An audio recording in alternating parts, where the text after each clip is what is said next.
चौबे।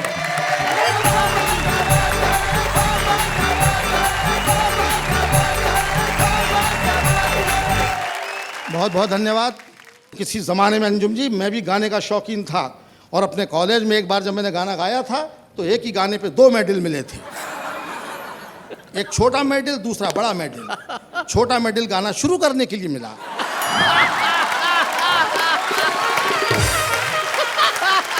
आगे आप समझदार हैं। फिर भी मैं हिम्मत नहीं हारता, मैं अपनी हिम्मत नहीं हारता, मैं कायदे से काम लेता हूँ, मैं कॉन्फिडेंस वाला काम हूँ। एक बार मुझे गाने का शौक चल रहा तो मैं एक सेकंड हैंड हारमोनियम खरीद लाया। सेकंड हैंड वही मिल सकता था। एक बार मुझे गाने का शौक चल रहा तो मैं एक सेकंड हैंड हारमोनियम खरीद लाया। हफ्ते भर तक गाया, बजाया बजाया गाया, पूरे मोहल्ले को सुनाया। 8वें दिन एक पड़ोसी आया, मेरा दरवाज़ा खटखटाया। मैंने कहा फरमाइए। वो बोला चौबे जी आज की रात हमें आपका हारमोनियम चाहिए। मैंने कहा कोई प्रोग्राम है क्या? वो बोला जी हाँ, आज की रात हमारा सोने का प्रोग्राम है। अच्छा, जब भी अच्छा काम करना चाहता हूँ, शादी के बारे में बोलते हैं, बीवी की याद दिलाते हैं, कहते हैं आपकी बीवी कैसी है? मैं घर पे आके देखो भाई, और फिर मुझसे पूछो कि आप कैसे हैं। वो भी होशियार, हम लोग इस समय रह करके बीवियाँ होशियार हो जाती हैं जी। कभी मैं उखाड़ता हूँ, कभी वो उखाड़ती है। एक बार मुझसे बोली कि मैं तो अपना ब्लड ग्रुप चेक कराने जा रही हूँ। अच्छा। तो मैंने डॉक्टर को फ़ोन कर दिया, भाई मैं देख ले ब्लड ग्रुप चेक करना और इसी का करना। तो डॉक्टर ने फ़ोन किया, चौबे जी मुबारक हो, जो ब्लड ग्रुप आपका है वही आपकी बीवी का है। मैं कहा वो तो होता ही, 20 साल से मेरा खून पी रही है। याद कीजिए, अपने पिताजी को भी याद कीजिए जो आपको फौज में भेजना चाहते थे। हमारे पिताजी बहुत अच्छे पिताजी थे। क्योंकि वो हमारे पिताजी थे। ऐसे पिताजी सबको नहीं मिलते जी। पर उनकी बड़ी तमन्ना थी, उनकी अंतिम इच्छा थी कि मेरे घर में कोई फौज में जाए। उनको मैं ही पसंद आया। वो तो मैं अपने विल पावर से बच गया, वरना उन्होंने मेरा काम कर ही दिया था। एक दिन मुझसे बोले कि मैं देश की सेवा करना चाहता हूँ, तू कल फौज में भर्ती हो जा। अच्छा, मैं करना चाहता हूँ, तू कल सेवा वो करना चाहते हैं, देखना मुझ। मैं समझ गया उनका प्लान, भर्ती कर दिया फौज में। पर हम भी रहते हैं अपनी मौज में। डॉक्टर मेरी आंखों का टेस्ट ले रहा था जी। मैं दे रहा था। अचानक डॉक्टर ने पूछा बताओ कैलेंडर में कौन सी तारीख है? हमने कहा कौन सा कैलेंडर? जबकि कैलेंडर सामने टंगा था। लेकिन अगर मैं जवाब दे देता तो फिर मैं यहाँ कैसे होता? बताओ कैलेंडर में कौन सी तारीख है? हमने कहा कौन सा कैलेंडर? बोले वो जो सामने की दीवार पे। हमने कहा कौन सी दीवार? अधिकारी समझ गया, बोला बरखुरदार। समझ गया बरखुरदार, क्या रखा है फौज में? जाओ कविताएं लिखो, रहो अपनी मौज में। क्या बात है, रहते हैं। शादी के बारे में क्या कहना? शादी हो जाती है तब पता लगता है कि शादी क्या चीज़ है। जी। मनुष्यों में भी शादी होती है, लेकिन जानवरों के, पशु पक्षियों के शादी के बारे में क्या ख्यालात हैं, इस पर एक छोटी सी कविता सुनाना चाहता हूँ। जी। कोयल ने कौवे से पूछा। अच्छा जी। कोयल ने कौवे से पूछा शादी क्यों नहीं की? कोयल ने कौवे से पूछा शादी क्यों नहीं की? कौवा बोला जब बिना शादी के ही जिंदगी में इतनी काँव काँव है।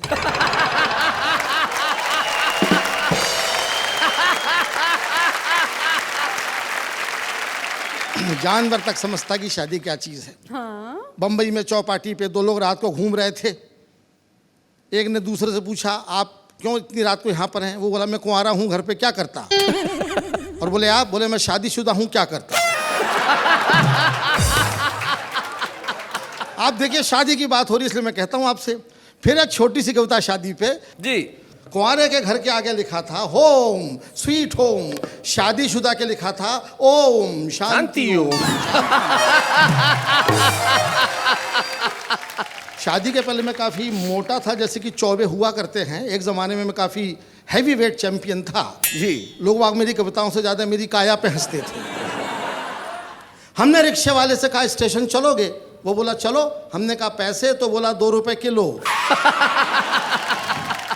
हमने रिक्शे वाले से कहा स्टेशन चलोगे? वो बोला चलो। हमने कहा पैसे? तो बोला 2 रुपए किलो। हमने कहा क्या बोलता है? सवारी को बिठाता है कि तौलता है? वो बोला बुरा मत मानिए चौबे जी, मैंने टायर ट्यूब के पैसे मिलाकर बोला।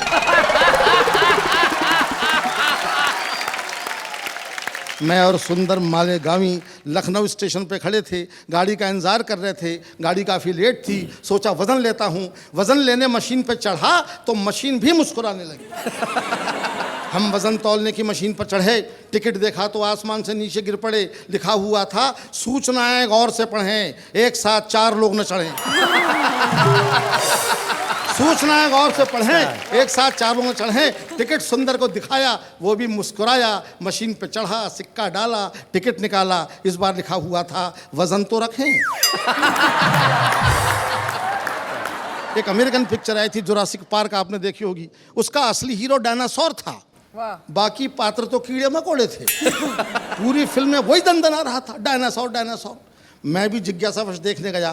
टिकट लेने क्यों में खड़ा ही हुआ था कि लोग बाग मुझे ऐसे देखने लगे जैसे मैं ही डायनासोर। कुछ लोग तो टिकट फाड़ के घर जाने लगे, बोले अब पिक्चर क्या देखना।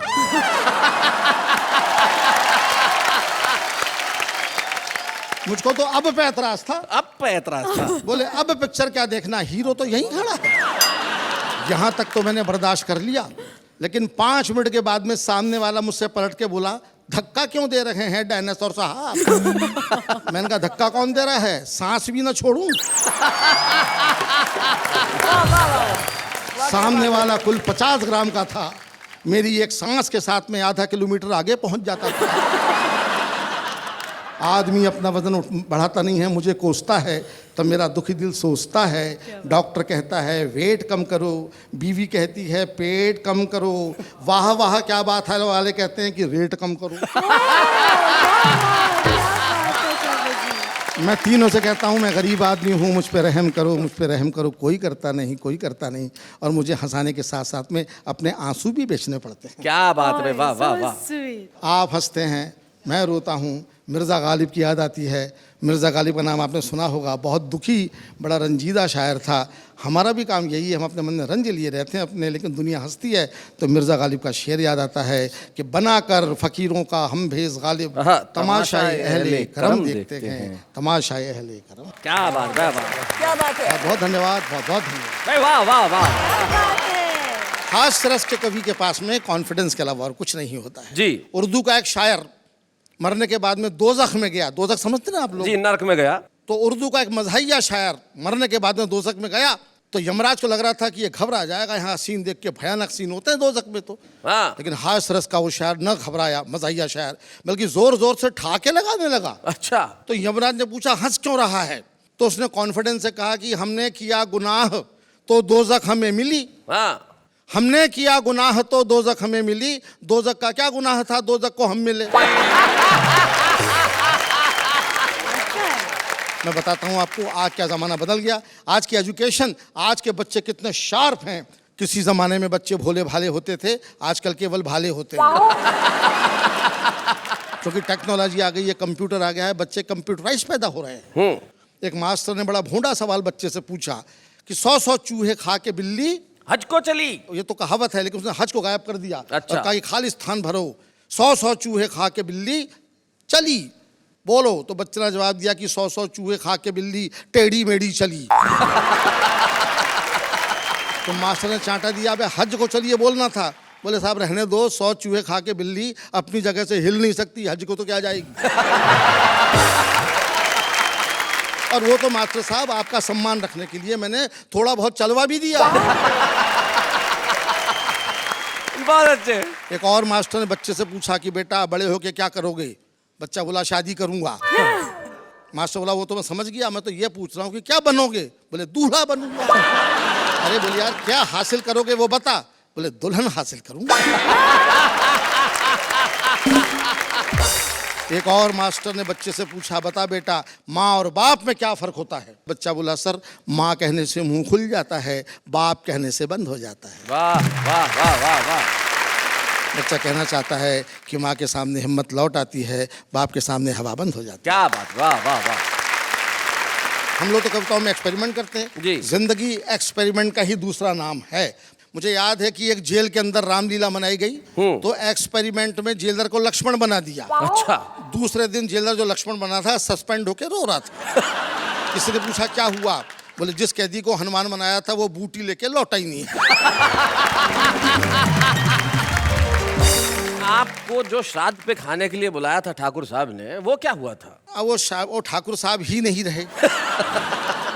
इन्होंने याद दिलाया है साहब, मैं भी ब्राह्मण हूँ, ग्वालियर में मेरी भी अच्छी रेपुटेशन है। अच्छा। श्राद्ध पक्ष में मैं काफ़ी ओवर बुक हो जाता हूँ। एक ठाकुर साहब मेरे पड़ोस में रहते हैं, श्राद्ध पक्ष में आए, बोले चौबे जी मेरे पिताजी का श्राद्ध है, आपको खाना खाने आना है। मैंने कहा ठाकुर साहब मैं श्राद्ध का नहीं श्रद्धा का खाता हूँ। क्या बात है, वाह वाह वाह वाह वाह, बहुत अच्छे। वो समझा नहीं, बोले क्या मतलब? मैं कहा जब तेरे पिताजी जिंदा थे तब कभी क्यों नहीं बुलाया? तब कभी नाश्ते पे भी नहीं बुलाया, मरने के बाद में डायरेक्ट लंच पे बुला रहा है। मैं तेरे पिताजी का एजेंट हूँ क्या? मैंने कहा मैं तो नहीं आ रहा। तो ठाकुर बुरा मान गया, बोले नहीं आओगे तो अगले साल तुम्हारा ही मनेगा। इस बात से मैं टेंशन में आ गया। मैं उसके पिता के साथ में खाना खाने गया, पालती मार के बैठा, 3 घंटे तक नॉन स्टॉप खाया। अच्छा। ठाकुर भी मेरी क्षमता देख करके ऊब गया, बोला बीच में पानी तो पी लो। मैंने भी कह दिया बीच आने तो दे। ठाकुर ऐसा भागा फिर नहीं दिखा। इस देश में पेट की अनंत संभावनाएं हैं, पेट में कुछ भी कितना भी जा सकता है। मुझे याद है एक हाथी का ऑपरेशन हुआ, ऑपरेशन के बाद में डॉक्टर ने नर्स से पूछा अपने औजार तो गिन लिए, पूरे तो हैं? नर्स बोली डॉक्टर साहब औजार तो पूरे हैं मगर छोटे वाले डॉक्टर साहब नहीं दिख रहे। तो ये जो मेरा फूला हुआ पेट आप देख रहे हैं, ये खाने के मारे नहीं मस्ती के मारे फूला हुआ है। लोग समझते हैं बहुत ज़्यादा खाता हूँ, यकीन कीजिए मैं बहुत कम खाता हूँ। लोगों के गम खाता हूँ, हिंदुस्तान की हालत पर रहम खाता हूँ। आप मेरा भरोसा करें तो मैं आपकी कसम खाता हूँ। क्या बात, वाह वाह वाह वाह वाह। आज का ये एपिसोड चूंकि यात्राओं को लेकर के है, ज़िंदगी में तमाम यात्राएं अलग अलग प्रकार की होती हैं। एक यात्रा मैं भी आपको एक यात्रा पे ले चलता हूँ, एक अनोखी यात्रा पे। ओहो। साइंस कहता है कि मरने के बाद में 2 घंटे बाद दिमाग कोलैप्स होता है, दिल तुरंत कोलैप्स होता है, इसलिए आदमी मर जाता है। जी। मेरे मरने के बाद में क्या हुआ, जो कुछ मैंने देखा वो फैंटेसी आप मेरी आंखों से मेरी ज़बान से सुनिए। जी। हम अपनी शव यात्रा का आनंद ले रहे थे, लोग हमें ऊपर से कंधा और अंदर से गालियां दे रहे थे। एक धीरे से बोला साला क्या भारी है, दूसरा बोला भाई साहब ट्रक की सवारी है। अच्छा। और ट्रक ने भी मना कर दिया तो हमारे कंधों पे जा रही है। एक हमारे ऑफिस का मित्र बोला कि इसे मरना ही था तो संडे को मरता, कहाँ मंडे को मर गया बेदर्दी, कमबख्त एक ही तो छुट्टी बची थी, कमबख्त ने उसकी भी हत्या कर दी। क्या बात, वाह वाह वाह वाह वाह। एक और बोला कि हाँ यार काम तो हमारा भी लटक गया, आज बिजली का बिल जमा करने की लास्ट डेट थी तो यहाँ पर अटक गया, अब कल जो पेनल्टी भरना पड़ेगा उसका पैसा क्या इसका बाप देगा। एक नवविवाहित मित्र बोला कि तुम्हारा काम भी कोई काम था, हमारी तो सोचो, हमारा तो बीवी के साथ हनीमून का प्रोग्राम था। अब पहाड़ों और घाटियों का सुख छोड़ के धूप में खड़े हैं, जेब में एयर कंडीशन के 2 टिकट बेकार पड़े। क्या बात है, वाह वाह वाह वाह। एक मित्र जो वाकई दुखी हो रहा था, बेचारा फूट फूट के रो रहा था, उससे किसी ने पूछा क्या तेरा मरने वाले से इतना प्रेम था जो उसके लिए थोक में आंसू बहा रहा है? वो बोला मरने वाले को मारो गोली भाई साहब, हमको तो अपना 100 रुपए का नोट याद आ रहा है। अच्छा। हमने अपने बाप से लेके दिया था और अभी तो उसका ब्याज भी नहीं लिया था कि ये इंटरवल भी मर गया। अच्छा। साला हमारे लिए कितना टेंशन कर गया। अब तुम हमारे बाप को नहीं जानते, इतना कंजूस है कि लोग हमको उसका बेटा ही नहीं मानते। अब बताओ ऐसी लड़की में ये मर लिया, अब हम अपने बाप को क्या मुंह दिखाएंगे? उनको पता चलेगा तो 100 रुपए के लिए हमको बेच आएंगे। क्या बात है, वाह वाह वाह। तभी हमारे मोहल्ले का कुल्फी वाला आगे आया और उसने अपना कंधा जैसे ही हमारी अर्थी को लगाया, कमबख्त के मुंह से आवाज आई ठंडी मीठी बर्फ मलाई। कोई पीछे से बोला कमाल है भाई, यहाँ पर भी धंधा, दुकान लगा रहे हो कि कंधा? वो बोला क्षमा करें, मुंह से निकल गया तो क्या करें। ऐसा नहीं कि मैं शव यात्रा के कायदे कानून नहीं जानता, मगर कमबख्त इस मुंह को क्या करूं जो नहीं मानता। जैसे ही कोई वजनदार सामान कंधे पर आता है, मुंह से बर्फ मलाई पहले निकल जाती है। क्या बात है, वाह वाह। दोस्तों जून का महीना था, हर आदमी पसीना पसीना था। एक अर्थी ढोऊ बोला यार क्या भयंकर धूप है। अच्छा। दूसरा बोला मरने वाला भी बड़ा बेवकूफ है, मरा भी तो जून में, अरे इस समय तो आदमी को होना चाहिए देहरादून में। ये थोड़े दिन और इंतजार करता तो जनवरी में आराम से नहीं मरता। क्या बात है, वाह वाह वाह वाह। अपन भी जल्दी से घर भाग लेते, जितनी देर बैठते सर्दी में आग तो ताप लेते। हाय हाय हाय हाय, भाई क्या बात, वाह वाह वाह वाह, बहुत। भला मरने के लिए जून का महीना कितना बोर है। कोई बोला कि हाँ यार, सर्दियों में मरने का मजा ही कुछ और है। तभी पीछे से आवाज आई, अच्छा बड़े भाई आप तो जनवरी में ही मरेंगे। वे बोले नहीं, हम फरवरी में प्रस्थान करेंगे। अच्छा। जनवरी में हमारा इंक्रीमेंट आता है। भला हिंदुस्तानी कर्मचारी भी कहीं अपनी वेतन वृद्धि छोड़ के जाता है? क्या बात। तभी शायद किसी को श्मशान दिखा, वो मारे प्रसन्नता के चीखा कि राम नाम सत्य है। एक अधमरा बोला कि भैया दरअसल मर तो हम रहे हैं, मुर्दा तो साला अपनी जगह मस्त है। मस्त है भाई, क्या बात है, वाह वाह वाह। बड़ी मुसीबत होती है कवियों की, और खासकर हास्य कवियों की। जो थोड़ा बहुत नाम मिल जाता है, लोकप्रियता मिल जाती है, तो उनके लिए संकट भी होता रहता है।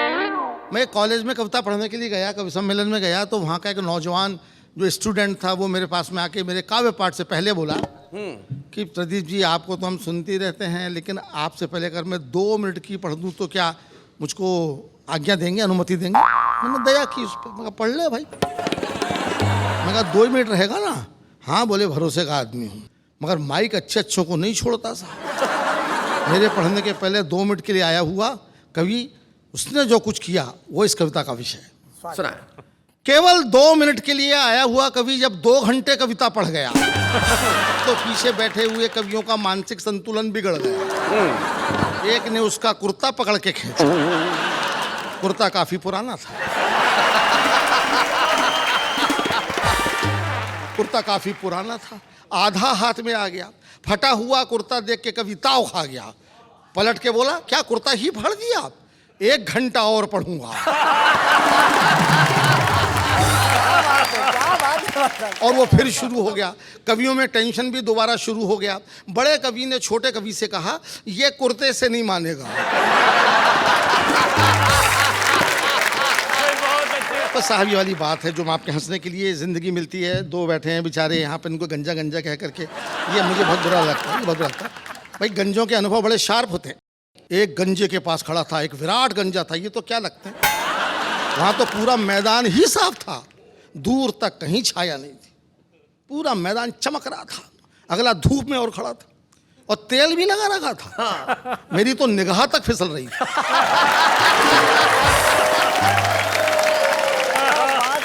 लेकिन उसके गंजत्व से आकर्षित होकर के मैं उसके पास पहुंच गया कि शायद कुछ देखने को मिले। गौर से देखा, दिखा साहब उसकी खोपड़ी पे 2 बाल लहरा रहे थे। एक बाल सीनियर था, दूसरा जूनियर था। तो जूनियर बाल ने सीनियर बाल से कहा कि दादा अपन दोनों आपस में शादी कर लें तो ये मैदान लहलहा जाए। तो सीनियर बाल बोला, ऐसा नहीं हो सकता भैया, इस देश में बाल विवाह पे पाबंदी है।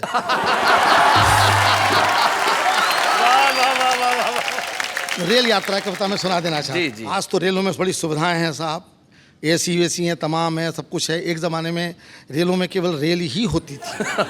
और अभी मैं गया आपके राजस्थान में, बीकानेर इलाके में, वहाँ पर आज भी मीटर गेज है। मीटर गेज, वो शायद आप मीटर गेज के बारे में नहीं जानते होंगे, क्योंकि ब्रॉड गेज चलता है आजकल, मुझे खुद नहीं मालूम था जी। और वहाँ मीटर गेज थी, उसी में बैठना था। तो मैंने गार्ड से पूछा कि गार्ड साहब मीटर गेज किसको बोलते हैं? तो बोला बैठ के देखो। मैं बैठ गया, उसी में जाना था। मीटर गेज में बैठने के बाद मुझे पता चला कि वो गाड़ी 1 घंटे में 1 मीटर जाती थी। और जब वो गाड़ी चली तो उसकी स्पीड देख के मेरे को रोना आ रहा था। अच्छा। तो मैंने गार्ड से पूछा कि गार्ड साहब एक फ़ोन करके आ जाऊं तो क्या मैं दौड़ के गाड़ी पकड़ लूँगा? तो गार्ड बोला, बहुत तेज़ मत दौड़ना, वरना अगली गाड़ी में बैठ जाओगे। रेल की जनरल बोगी में सफ़र किया मैंने, आपको सच्ची का कविता सुना रहा हूँ। उसे रेल की जनरल बोगी इसलिए कहते हैं कि उसमें धक्के खाते खाते आदमी में जनरल जैसा विल पावर आ जाता है। तो उसमें जो कुछ हुआ बताता हूँ जी। भारतीय रेल की जनरल बोगी, पता नहीं आपने भोगी कि नहीं भोगी। एक बार हम भी कर रहे थे यात्रा, प्लेटफॉर्म पर देखकर सवारियों की मात्रा हमारे पसीने छूटने लगे, हम झोला उठाकर घर की ओर फूटने लगे। तभी एक कुली आया, मुस्कुरा के बोला, अंदर जाओगे? हमने कहा तुम पहुंचाओगे? वो बोला, बड़े बड़े पार्सल पहुंचाए हैं, आपको भी पहुंचा दूंगा, मगर रुपए पूरे 50 लूंगा। हमने कहा 50 रुपया? वो बोला, हाँ भैया 2 रुपए आपके बाकी सामान के। हमने कहा यार सामान नहीं है, अकेले हम हैं। वो बोला, बाबूजी आप किस सामान से कम हैं? भीड़ देख रहे हैं, कंधे पे उठाना पड़ेगा, धक्का दे के अंदर पहुंचाना पड़ेगा। मंजूर हो तो बताओ। हमने कहा देखा जाएगा, तुम उठाओ। कुली ने बजरंगबली का नारा लगाया और पूरी ताकत लगा के हमें जैसे ही उठाया कि खुद बैठ गया। ताकत लगा के जैसे ही उठाया खुद बैठ गया। दूसरी बार कोशिश की तो लेट गया। हाथ जोड़कर बोला, बाबूजी भगवान ही आपको उठा सकता है, हम क्या खाकर उठाएंगे, आपको उठाते उठाते खुद दुनिया से उड़ जाएंगे। तभी गाड़ी ने सीटी दे दी। हम झोला उठाकर धाए, बड़ी मुश्किल से डिब्बे के अंदर घुस पाए। डिब्बे के अंदर का दृश्य और घमासान था। पूरा डिब्बा अपने आप में हल्दी घाटी का मैदान था। लोग लेटे थे, बैठे थे, खड़े थे। जिनको कहीं जगह नहीं मिली वो बर्थ के नीचे पड़े थे। अच्छा। हमने गंजे यात्री से कहा, भाई साहब थोड़ी सी जगह हमारे लिए भी बनाइए। वो सिर झुका के बोला, आइए हमारी खोपड़ी पे बैठ जाइए। झल्लाया हुआ था बहुत। तभी एक भरा हुआ बोरा डिब्बे के अंदर चढ़ा, आगे बढ़ा और गंजे के सिर पर गिर पड़ा। गंजा चिल्लाया, किसका बोरा है? बोरा फौरन खड़ा हो गया और उसमें से एक लड़का निकल के बोला, अकेला बोरा नहीं है अंकल जी, बोरे के अंदर 12 साल का छोरा है। अंदर आने का यही एक तरीका है, हमने अपने माँ बाप से सीखा। वाह। आप तो एक बोरे में घबरा रहे हैं, जरा ठहर तो जाओ, अभी गद्दे में लिपट के हमारे बाप जी अंदर आ रहे। उनको आप कैसे समझाएंगे? हम तो खड़े भी हैं, वो तो आपकी गोद में लेट जाएंगे। एक और देखिए, छोटा सा व्यंग है जी। एक यात्री बर्थ के नीचे से निकलता हुआ, अपनी आंखें मलता हुआ, फिल्मी अंदाज में बोला, मैं कौन हूं? मैं कौन हूं? उसका पड़ोसी बोला, शुक्र करो बेटा कि हो, वरना कल रेलवे कर्मचारी पूछते कि ये कौन था। इतना सुनते ही पूछने वाला मौन था। मगर एक अंतिम सीन तो आपको जरूर अच्छा लगेगा, क्योंकि आपको भी ऐसा अनुभव आया ही होगा। अचानक गाड़ी बड़ी जोर से हिली। एक यात्री खुशी के मारे चिल्लाया, अरे चली चली। दूसरा बोला, जय बजरंगबली। तीसरा बोला, या अली। हमने कहा गाड़ी तो बगल वाली जा रही है। अभी शैलेश लोढ़ा अमेरिका से प्रोग्राम देख के आया जी। तो मैंने उससे कहा कि भाई शैलेश, मैं भी अमेरिका जाने की सोच रहा हूँ, कितना पैसा लग जाएगा? बोला, एक भी नहीं, क्योंकि सोचने का क्या पैसा। लेकिन मैं आपको बताना चाहता हूँ कि मैं मस्ती में रहता हूँ। अब तो मैं काफ़ी दुबला पतला हो गया हूँ, बल्कि पतला ही हो गया हूँ। एक ज़माने में मैं हैवी वेट चैंपियन था। आज मुझसे डॉक्टर सुरेंद्र दुबे ने कहा, क्या पर्सनैलिटी है? मैं कहा, तब मिलते जब मैं पर्सनालिटा था। इन दिनों मैं आया था बम्बई में स्टूडियो देखने की, शूटिंग देखने की बड़ी मेरी अंतिम इच्छा थी। मैं गया स्टूडियो में, मेरे बड़े भाई थे शैल चतुर्वेदी साहब, फिल्मों में काम करते थे, तो मुझे लेगा शूटिंग दिखाने। शूटिंग तो कैंसिल हो गई, लेकिन मैं स्टूडियो में घूमता रहा।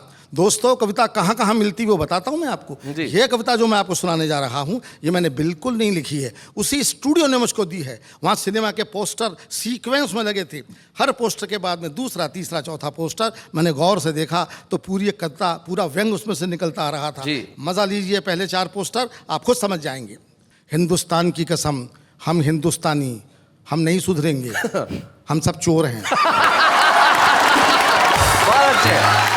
ब्रह्मचारी शादी के बाद, क्या बात है, वाह वाह वाह वाह वाह प्रदीप भाई। ब्रह्मचारी शादी के बाद 9-2-11। आह दुल्हन वही जो पिया मन भाए 20 साल बाद। आह दुल्हन वही जो पिया मन भाए 20 साल बाद गुमराह। झील के उस पार आन मिलो सजना, 2 गज जमीन के नीचे मैं इंतकाम लूंगा। अब कुछ बारीक बारीक पोस्टर भी थे साहब, इशारे करने वाले, घरों का हाल बता रहे थे। पति पत्नी जानी दुश्मन, कैसे संबंध होते जा रहे हैं समाज में।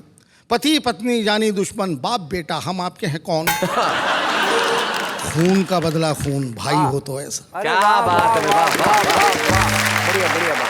मैं जानता हूँ कि आपके जीवन में आपका पिता का बड़ा योगदान रहा है, क्या कहना चाहते हैं प्रदीप जी? उनका स्वभाव कुछ ऐसा था, वो अंग्रेजों के ज़माने के प्रोडक्ट थे। अच्छा। और मैं आज़ादी के बाद पैदा हुआ। उनको अंग्रेज़ों का ज़माना बड़ा पसंद था। अंग्रेज़ों की तारीफ करते करते अघाते नहीं थे और हमारे नए ज़माने को कोसते थे। उनके 3-4 डायलॉग परमानेंट थे, वही दोहराते थे हमेशा मुझको डोमिनेट करने के लिए। हमारे ज़माने में देश में दूध की नदियाँ बहती थीं, हमारे ज़माने में देश सोने की चिड़िया था, हमारे ज़माने में गेहूँ का बोरा 2 रुपये में मिलता था। तब सुनते सुनते मैं पक गया।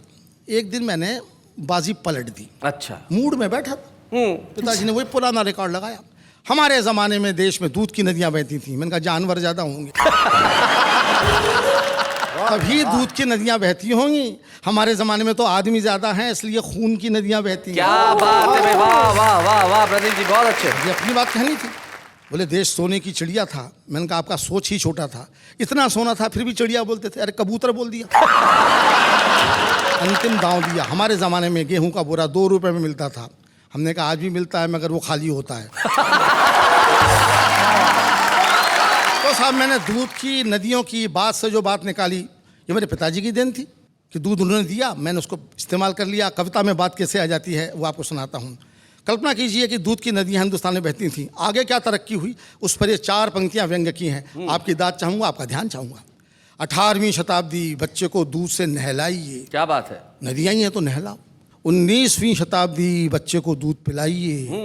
20वीं शताब्दी बच्चे को दूध दिखाइए। क्या बात। और 21वीं शताब्दी बच्चे को दूध की कहानी सुनाइए। क्या बात है, वाह वाह वाह।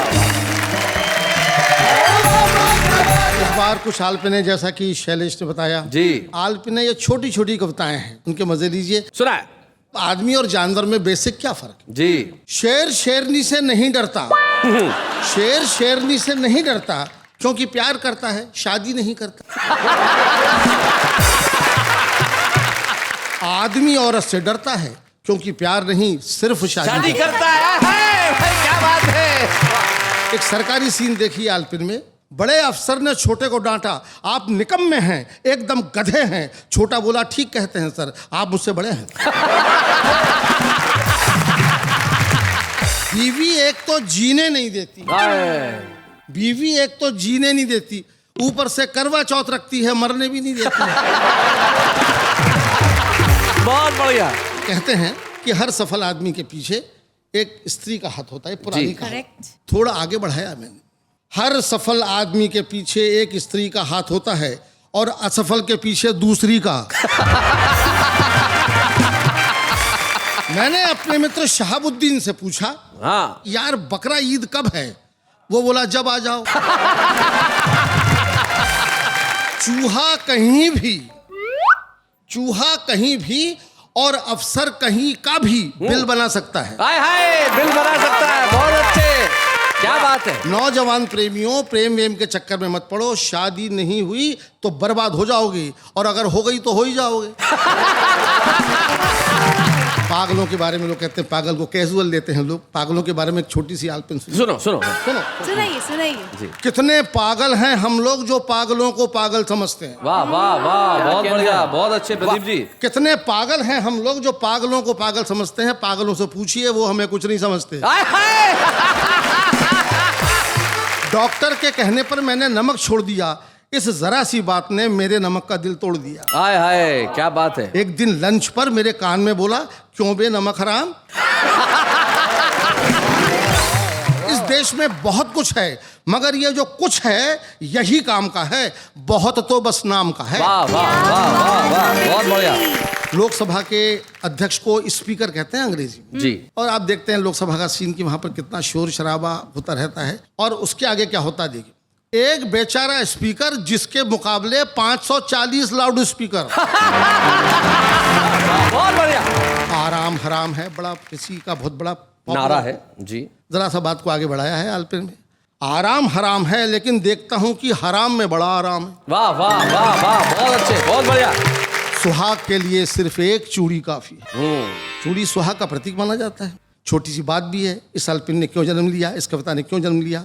मेरे घर में कमला बाई नाम की एक बाई काम करती थी, तो वो कांच की बहुत सारी चूड़ियां पहनती थी, यहाँ से यहाँ तक दोनों हाथों में। दिन भर वो चूड़ियां खन खन आती रहती थी और मेरे दिमाग में झनझन आती रहती थी। एक दिन मैंने अपनी बीवी से कहा कि कमला से कहना कि चूड़ियां कम करके आया करे, 2 चूड़ी से भी काम चल सकता है। तो मेरी पत्नी मुझ पर गुर्राई, बोले क्या कहते हो, उसका सुहाग उतरवाओगे। तब ये आलपिन हुई, सुहाग के लिए सिर्फ एक चूड़ी काफी है, फिर इतनी सारी चूड़ियां, आखिर औरतें कितना सुहाग चाहती हैं। कुछ शेर भी ऐसे बन जाते हैं जी, शेर जरूर सुनाइए साहब। जिनमें आलपिन वाली बात होती है। सुनाए। बुढ़ापे ने कुछ ऐसे पांव फैलाए हैं शैलेश, हाँ, बुढ़ापे ने कुछ ऐसे पांव फैलाए हैं चौबे, न मैं बिस्तर से उठता हूं न बिस्तर मुझसे उठता है। आय हाय, क्या बात है, वाह, बहुत अच्छे। हंसी मजाक की व्यंग की गजल है जी। बड़ी समाज में परंपरा एक दूसरे को ढोने की, खासकर हमारे देश में। तो बात कहने की कोशिश की है। शेर मुलाजा फरमाइए इरशाद। कि आपको ढोना है जिनको आप ढोएंगे जरूर, आपको ढूंढना है जिनको आप ढोएंगे जरूर, और अपनी रूह की पहचान खोएंगे जरूर। क्या बात है, वाह वाह। आप हेलीकॉप्टर से बाढ़ का आनंद लें, नेताजी से कह रहा आप हेलीकॉप्टर से, आप हेलीकॉप्टर से बाढ़ का आनंद लें, वरना जिस कश्ती में बैठेंगे डुबोएंगे जरूर। क्या बात है भाई, वाह वाह वाह, बहुत अच्छे। आपको है नींद न आने की बीमारी मगर, आपको है नींद न आने की बीमारी मगर आपको पहरे पे बिठला दें तो सोएंगे जरूर। क्या बात है भाई, वाह वाह, बहुत अच्छे भाई, बहुत बढ़िया। और दोस्तों, कभी कभी मेजॉरिटी होती है, पार्टी को बड़ा समर्थन मिलता है, बहुत अधिक समर्थन देना, किसी का बहुत अधिक समर्थन करना खतरे से खाली भी नहीं होता। आपने मेजॉरिटी दे दी उन्हें दिल खोलकर, बहुमत समर्थन, आपने मेजॉरिटी दे दी उन्हें दिल खोलकर, आप अपने सर पे रख के हाथ रोएंगे जरूर। क्या बात है भाई, वाह वाह वाह वाह, बहुत अच्छा। ये आखिरी शेर पढ़ता हूँ कि जिंदगी कितनी कठिन है, संकल्प कितना काम कर देते हैं। कल इसी चट्टान से निकलेंगे फूलों के हुजूम। क्या मिसरा है, वाह। हुजूम माने फूल ही फूल निकलेंगे, बगीचे के बगीचे। कल इसी चट्टान से निकलेंगे फूलों के हुजूम, हम यहाँ अपना पसीना आज बोएंगे जरूर। क्या बात है भाई, वाह वाह वाह वाह। दोस्तों, बहुत छोटी छोटी कविताएं मैं आपको सुनाऊंगा, और इन छोटी कविताओं का नाम मैंने आलपिन रखा है। शायद आपने कभी सुनी हो, पहले भी सुनी हो। आलपिन के बारे में बताना चाहता हूं कि आलपिन कागजों को जोड़ती है और कागज पूरी दुनिया को जोड़ता है। क्या बात है भाई, वाह वाह। आपने अभी भी आलपिन का जिक्र किया और कागजों को जोड़ने की बात की, तो मुझे निर्भय हाथरस जी की एक पंक्ति याद आई। उन्होंने आलपिन को अकाल से किस तरह जोड़ा था। वो कहते हैं कि राजस्थान में अकाल पड़ा है, ओहो, ये मुझे तब समझ में आया हाँ, जब मेरे दोस्त के पत्र के लिफाफे पे डाक टिकट मैंने आलपिन से लगा पाया। ये देखिए, छोटी सी आलपिन, पहली आलपिन। सरकारी बस थी, सरकारी बस थी, सरकारी बस थी, सरकती न थी, बस थी। बस थी। पलक झपकते ही हमारी अटैची साफ हो गई। अच्छा, पलक झपकते ही हमारी अटैची साफ हो गई। झपकी खुली तो सामने लिखा था, इस स्टेशन पर सफाई का मुफ्त प्रबंध है। नौजवान लड़का लड़की खड़े हुए हैं बस स्टॉप पे, दो लोग दूर खड़े उनके बारे में बात कर रहे हैं। एक ने दूसरे से कहा, क्या वो लड़का उस लड़की का भाई है? क्या वो लड़का उस लड़की का भाई है? दूसरा बोला, नहीं, वो लड़की उस लड़के को भाई है। बहुत अच्छे। गुल्लक आप जानते? गुल्लक, बच्चे पैसे जी, इकट्ठे। Piggy bank. गुल्लक बुरी आदत है, गुल्लक बुरी आदत है। ये बच्चों को कंजूस बनाती है और माँ बाप को चोर। वाह वाह वाह वाह, बहुत बढ़िया, बहुत अच्छे। और सुनिए, मजा लीजिए। अजब कंजूस बाप था। अजब कंजूस। कंजूसी किस हद तक पहुंच सकती है? क्या बात है भाई। अजब कंजूस आदमी था। गुलाब जैसे बच्चे का नाम रखा भी तो गेंदा। जो खाम खा पाँव छूता है। वाह, खाम खा शब्द पे ध्यान है। जी जी। पाँव छूना बुरा नहीं है, संस्कार है, वाह, वाह, लेकिन वाह, खाम खा शब्द से और परिभाषित जी, जो करता है। खाम खा पाँव छूता जो खाम खा पाँव छूता है उससे बचो, है। क्योंकि वो आदमी नहीं जूता है। भाई वाह वाह वाह, भाई वाह, खाम खा पाँव छूता क्या है। फिलोसॉफी है भाई, वाह वाह प्रदीप जी, वाह। अक्सर लोग कहते हैं, यार ये बात तुमसे कह रहा हूँ, किसी से कहना नहीं। इस पर एक बात है जी।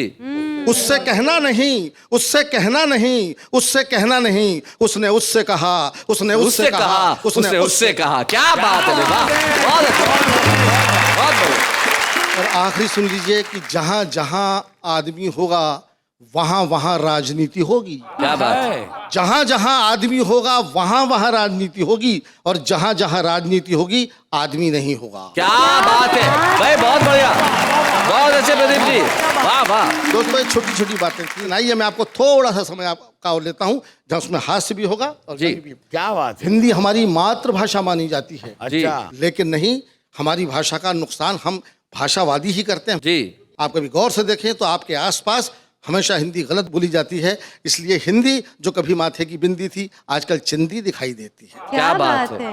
आइए मैं आपको बताता हूँ कि समाज में गलतियां कहाँ कहाँ होती हैं। सुनाए। मेरे मित्र हैं ग्वालियर में, PWD के इंजीनियर हैं, सड़क बनवा रहे थे। सड़क किनारे बोर्ड लगवाया, बोर्ड पे लिखा हुआ था, कृपया बाएं हाथ से चलिए। बाएं हाथ से चलिए। कृपया बाएं हाथ से चलिए। मैंने कहा, आप चल के दिखाइए। वो बोला, क्या मतलब? मैं कहा, भगवान ने पाँव काय की ली दी। मैं सतर्क आदमी हूँ भाषा को लेकर के। मैं चाहता हूँ कि भाषा ठीक बोली जाए, लेकिन ऐसा होता नहीं है। खुद मैं बात कहने वाला आदमी, मुझसे भी गलती होती है, आपसे भी होगी। सुनिएगा। जी। कनस्तर कंधे पर उठाए हम चक्की पर जा रहे थे। ओहो। कनस्तर कंधे पर उठाए हम चक्की पर जा रहे थे। सामने से हमारे उखाड़ू मित्र शैलेश लोढ़ा चले आ रहे थे। हमें उखाड़ते हुए बोले, क्यों यार चौबे जी सुबह सुबह किधर? हमने कहा, देखते नहीं आटा पिसाने। वे बोले, यार तुम भी हो अजब दीवाने, आटे को भी पिसवाओगे?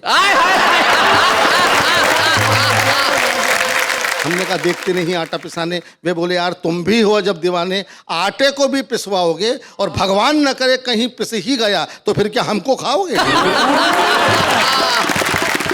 मित्र को तो हमने जैसे तैसे टाला, लेकिन उनसे 4 कदम आगे निकल गया वो चक्की वाला। क्या बात? जब हमने कहा, लाला जरा जल्दी में है, पहले हमें पीस दो। पहले हमें पीस दो। हमने कहा, लाला जरा जल्दी में है, पहले हमें पीस दो। लाला वीर रस का कवि था। लाला वीर रस का कवि था। चिल्ला के बोला, पीस तो दूंगा, लेकिन ये तो बता बेटा, तेरी पिसाई के पैसे किससे लूंगा? मैं जानता हूँ इसे सुनने के बाद में भी आप घर जाएंगे तो आटा ही पिसवाएंगे। क्या बात। खैर, हम लोग तो सामान्य लोग हैं, हम और आप बड़े बड़े विदुषी लोग, बड़े विद्वान लोग क्या क्या गलती करते हैं। एक नजारा ये भी, मंत्री जी ने किसान से कहा, पेड़ लगाओ। अच्छा। वृक्षारोपण होता है, पेड़ लगाए जाते। मंत्री जी ने किसान से कहा कि पेड़ लगाओ। किसान बोला, इतना बड़ा पेड़ जरा तुम तो लगा के बताओ। किसान बोला, इतना बड़ा पेड़ तुम तो लगाओ। हुजूर, आप नेताओं ने हमेशा पेड़ लगाए, वो तो पेड़ शर्मदार थे जो ऊपर नहीं आए। क्या बात है, वाह। हम गंवारों की तरह, हम किसानों की तरह आप भी पौधे लगाते तो वो पौधे एक दिन जरूर पेड़ बन जाते। क्या बात है, वाह। ये बातें मैंने आपको इसलिए सुनाई हैं दोस्तों कि भाषा हिंदी हमारा संस्कार होना चाहिए, हमारा व्यवहार होना चाहिए। केवल ज्ञान से कुछ नहीं होता, इसके बावजूद लोग नहीं सुधरते। हमारे ग्वालियर में, हमारे इलाके में एक बड़ी अजीब परंपरा है, श को स बोलने की। हाँ, शैलेश भाई। कोई आदमी वहां पर श बोलने के लिए पैदा ही नहीं। हिंदी के मेरे एक प्रोफेसर मित्र हैं, हिंदी के, जब एक वाक्य एक बार उन्होंने लगातार बोला, जहां जहां उन्होंने श की हत्या की, जी जी, तो मेरी इच्छा हुई कि मैं उन्हीं की कर दूं। क्या हुआ सुनिए, ये भी एक अनुभव है, ये भी एक दुख है। हमारे मित्र जब भी अपना मुंह खोलते हमेशा श को स बोलते। है। एक दिन बोले, बड़ी परेशानी है, बहन की शादी है, शक्कर पे कंट्रोल है, सरबती गेहूं बाजार से गायब है, ऊपर से हमारा राशन कार्ड भी खो गया है। अच्छा। लगता है अब तो ईश्वर भी हमारा दुश्मन हो गया। कहाँ उसने श की हत्या की। हमने कहा, भले आदमी, कभी कभी श भी बोल लिया कर। वो फौरन बोले, अच्छा भाई साहब कोशिश करूंगा। अच्छा भाई साहब कोशिश करूंगा। हमने भी कह दिया, मर शाले। हमने भी कह दिया, मर शाले, तेरे होते हुए हिंदुस्तान कभी नहीं सुधर सकता। वो भी बोला, शाबाश, खुश रहो।